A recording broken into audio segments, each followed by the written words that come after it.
E aí pessoal, tudo bem? Aqui para falar dessa rodada final do grupo H, grupo que que teve a vitória da Espanha por 1-0 contra o Uruguai e também o empate em 0-0 entre Cabo Verde e Arábia Saudita. Temos a primeira grande zebra dessa Copa do Mundo, né?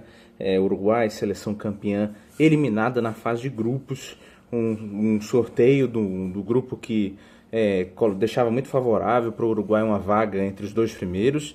Parecia muito bem encaminhado, ainda mais com o time que tem, com o treinador que supostamente tinha, mas acaba sendo uma Copa do Mundo muito decepcionante da seleção uruguaia, né? Pelo contrário, do outro lado, nós temos a felicidade, a alegria de uma seleção estreante que chega pela primeira vez numa Copa do Mundo e também já vai para a fase de mata-mata, uma história linda da seleção de Cabo Verde. Vamos falar primeiro do jogo do Uruguai e constatar que foi um jogo muito aquém das expectativas, né? Foi um primeiro tempo que até deu para o gasto, que teve uma certa emoção, um time do Uruguai que se propunha a atacar e a aproveitar algumas falhas de uma Espanha bastante insegura e bastante preguiçosa, né? Dava para dizer.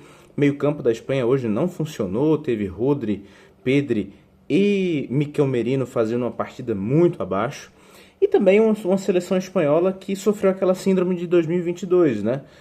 Circulava a bola, circulava, mas quando era para ir completar esse ciclo, né? Finalizar várias bolas e todas elas erradas, o que até aconteceu, o Uruguai vinha recuperando essas bolas, né? Tinha um meio campo físico com o Ugarte sendo o principal nome do jogo no primeiro tempo e recuperando algumas bolas em contra-ataque para lançar no Darwin Núñez, que era essa peça muito importante para ocupar o espaço entre Laporte e Cubarsí, ou então entre um zagueiro e um lateral, e atacar a bola para marcar os gols, né? Ou até mesmo atacar a bola para a chegada do Maxi Araújo ou de algum meia pelo centro. Mas esse estilo de jogo do Uruguai no primeiro tempo, que foi melhor do que a Espanha, de fato, não gerou os frutos necessários, porque, mais uma vez, como nós vemos mencionando nas outras duas partidas, Muslera foi o pior jogador do Uruguai nessa Copa do Mundo. Foi o grande ponto de discórdia de um Uruguai que não fez partidas brilhantes, mas que foi organizado o suficiente para talvez ter sacado pontos que deixou de tirar por conta das falhas do Muslera, né? Eu não posso deixar de ressaltar isso aqui. O Uruguai sofreu 4 gols na Copa do Mundo. Os 4 tiveram uma participação questionável do Fernando Muslera.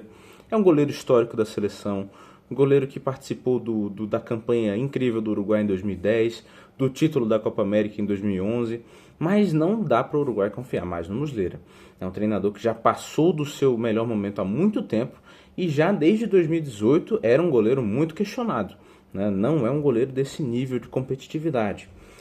Mesmo que o Uruguai tivesse o Rocher no banco, que também vem de altos e baixos no Internacional, ainda tinha o Santiago Meli, que é um goleiro do Campeonato Mexicano, eram mais confiáveis do que o Muslera, que de fato foi tão mal que finalmente o Bielsa abriu mão dele, né? Mas no intervalo. E aí nós temos que falar também do Bielsa. Acho que a campanha do Uruguai nessa Copa do Mundo e os últimos anos do Uruguai como seleção foram muito prejudicados pelas escolhas da seleção de manter o Bielsa nesse cargo, né? Tudo bem que as atitudes dos jogadores em determinado momento em relação ao Bielsa são muito questionáveis. É fato que há um certo desrespeito, há algo que é muito contraditório em relação ao estilo uruguaio, da garra charrua, de ir com tudo em relação ao amor à camisa. Mas o Bielsa perdeu o grupo há muito tempo, né? Um início bom treinando esse time, com muitos atritos com jogadores individualmente, confusões envolvendo Cavani, envolvendo Suárez, que como os principais jogadores do time à época já fez com que os outros jogadores desconfiassem muito, não tivessem a confiança necessária no Bielsa. Depois ainda confusão com Canóbio, que só volta para essa Copa do Mundo, com Valverde, com Nandes, e dá para ir listando jogador atrás de jogador com quem o Bielsa não se dava. E como é que um treinador que não tem o grupo nas mãos, que não conseguia os resultados, porque o Uruguai foi, nesse momento em que ia perdendo o grupo, foi caindo de rendimento junto, então não dava nem para dizer que questionem meus métodos, mas não meus resultados. Não, os métodos foram questionáveis do Bielsa, que estende muito treinamento, que não é amistoso com os jogadores, que dá uma impressão de ser um cara inalcançável, que está sempre certo, irredutível. E os resultados não vieram, né? E aí isso deixou essa participação do Uruguai na Copa do Mundo fadada ao fracasso, né? O Uruguai tinha nível, tinha jogo para avançar, mas eu acho que é uma justiça poética as escolhas recentes dessa seleção que o Uruguai acabe ficando fora da próxima fase. Pela segunda vez seguida, né? Na Copa passada foi um pouco do contrário. O Uruguai troca o Oscar Tabares no meio do ciclo, num momento em que o Oscar Tabares realmente não fazia o time performar bem. É um cara que já é envelhecido à época. Talvez fosse a escolha certa trocá-lo. Talvez não, talvez desse para deixá-lo até o final, para pelo menos encerrar esse ciclo bem com a seleção.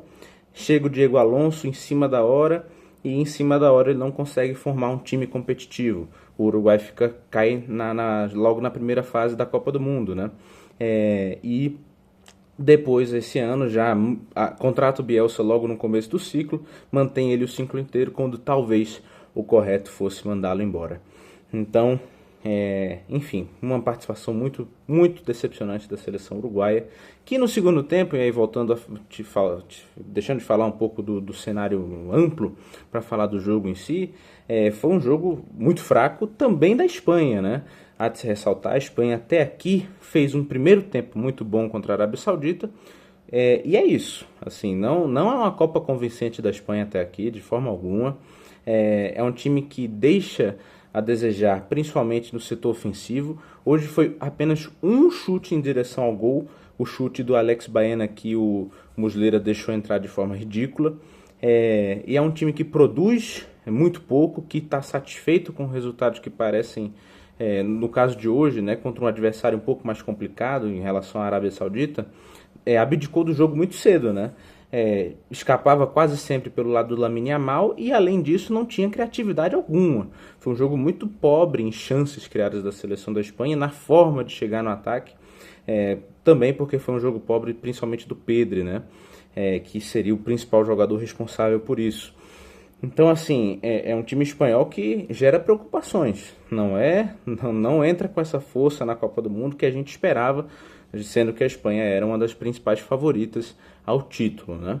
Claro que Copa do Mundo é jogo a jogo e pode ser que a Espanha chegue, mas até aqui é uma participação muito fraca de um jogo que também no segundo tempo foi abandonada totalmente a tática, a estratégia, e virou um jogo emotivo, né? De emoção, de sentimentos à flor da pele, tanto que o Bielsa tira o Valverde do jogo, o principal jogador do Uruguai, porque realmente uma partida muito abaixo, ele parecia sem ritmo, parecia não querer correr da forma adequada, e aí saca isso. E o Bielsa é um treinador que nunca teve medo de fazer esse tipo de coisa. É mais uma participação fracassada do Bielsa em Copa, né? São 3 participações em Copa do Mundo. Ele tem a Argentina eliminada em 2002 na fase de grupos também, uma geração argentina muito forte. Com o Chile na Copa de 2010, uma campanha mais digna, chegando nas oitavas de final, sendo eliminado para o Brasil. Agora, mais uma eliminação na fase de grupos. Enfim, falando um pouco do outro jogo também, que acompanhei na segunda tela, né? Já que esse era o jogo mais chamativo do grupo. O outro jogo também não foi não foi muito emocionante, né? Foi emocionante pelo resultado final. Cabo Verde se classifica com 3 empates, coisa que parecia improvável, mas curiosamente Cabo Verde se classificaria do mesmo jeito no outro formato de Copa do Mundo, sem os terceiros colocados, porque Cabo Verde se classificou como segundo lugar, né? Então, assim, uma coisa rara a gente ver um segundo colocado num grupo de Copa com 3 empates. Mas foi o caso, seleção invicta, né? Jogou 3 jogos de Copa do Mundo, não perdeu nenhum. Então, e em alguns momentos Cabo Verde teve ótimas chances para matar o jogo, tá? Foi até algo que me surpreendeu durante o jogo, quando eu fui acompanhando. Cabo Verde propôs mais, né? Teve mais a bola. A Arábia Saudita foi quem apostou mais nos contra-ataques. Eu imaginei que a qualidade técnica superior de alguns jogadores sauditas proporcionasse um jogo com mais posse de bola daquela seleção. mas o time do Jorge Jesus sai eliminado, né? Arábia Saudita eliminado, Uruguai eliminado, e com isso nenhum terceiro colocado vem desse grupo. Esse resultado também classificou o Paraguai, né? O Paraguai oficialmente classificado para a próxima fase, sem depender de nenhum outro resultado. E também já definido seu adversário. O Paraguai vai enfrentar a Alemanha na próxima fase, dificílimo. E a Suécia também já sabe quem enfrenta, a seleção da França. Então, jogos bem complicados para essas equipes de terceiro lugar. Jogo muito importante para Cabo Verde classificado. É a primeira seleção estreante em Copa que se classifica para o mata-mata desde a Eslováquia em 2010. Então, é um resultado muito importante. E Cabo Verde também já sabe seu adversário. E é um adversário ingrato, né? São 4 jogos de Copa e já vai enfrentar o seu terceiro campeão do mundo. Cabo Verde vai jogar contra a Argentina de Lionel Messi. Jogo dificílimo para o time do Bubista, mas até aqui é uma seleção que tem desafiado o improvável. Bom, hoje ainda tem Bélgica, Irã, Bélgica, Nova Zelândia, Irã e Egito, definindo mais vagas aí para a próxima fase. Depois desses jogos tem vídeo e atualização do bolão. É isso aí, pessoal. Até a próxima.